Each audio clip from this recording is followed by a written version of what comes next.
Hi everyone, Ty with TopperEZLift. I do get asked a lot about extending the wiring. A lot of the trucks have different wire harnesses, so it doesn't come in your kit, but we made a kit that's universal that you can order through our website. It comes with the crimp connectors, the length of wire, the wire loom, shrink wrap, and a removable connector right here. So this is more of a universal system that you can attach, and that'll be available on our website. That's pretty much how you handle your third brake light extension and your accessory light. All right, so with the wire harness, we did upgrade with the 6 wire harness now. I did already wire up the top one. It's actually wired up here. This is an ARE topper, so I've got that kind of set up. There's plenty of extra wire here. You can either tuck it up or you can go out and around however you feel is best. The short wire side is going to be the part on the truck.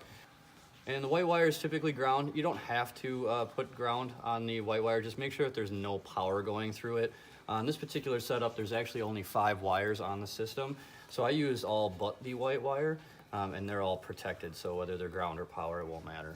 All right, so we're gonna slip on the connector here. Get all those wires in. Make sure that the copper wire is going past that solder terminal. It does help just a quick little bit, just get it to shrink down just a little bit so it doesn't want to slide too much. If it's already tight, don't need to worry about it.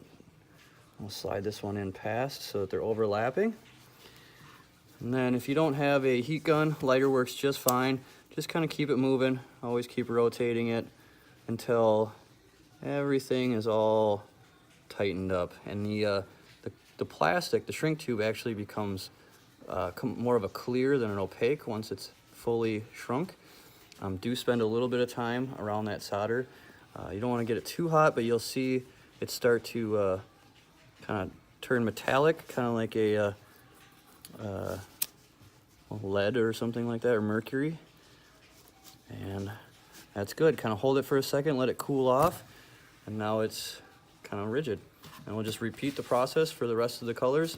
Make sure you pay attention to what colors you're attaching which side so that you don't accidentally miss up any of your wires. And when we're all done with that, we'll slide our wire loom over the connectors, and we'll use some shrink tube and some zip ties to clean it all up. We'll show you that when we're done.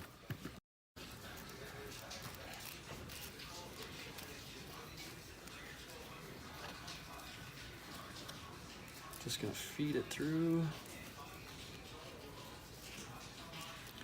Takes a little bit of time to get it all in there, but make it look real nice when you're all done.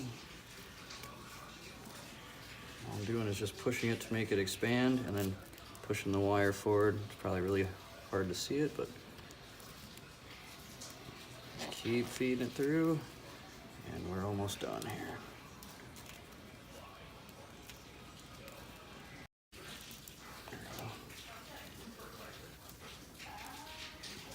Pull it back, put a zip tie around it.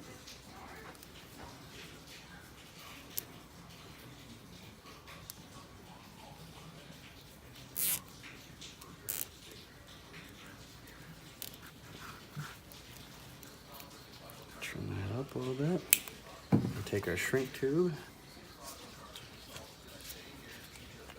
slide it over the outside. And come down roughly about that first rib there. Start heating her up. If you have a heat gun, it works much better, but a lighter works as well. Just kind of keep the lighter moving. Don't hold them to one spot too long, or it'll start burning.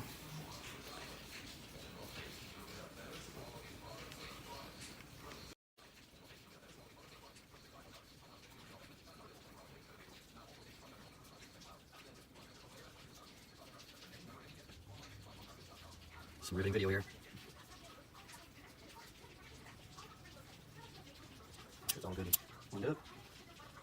And this rubber will be hot. If you have pliers, you can use that. Just kind of pinch the two together.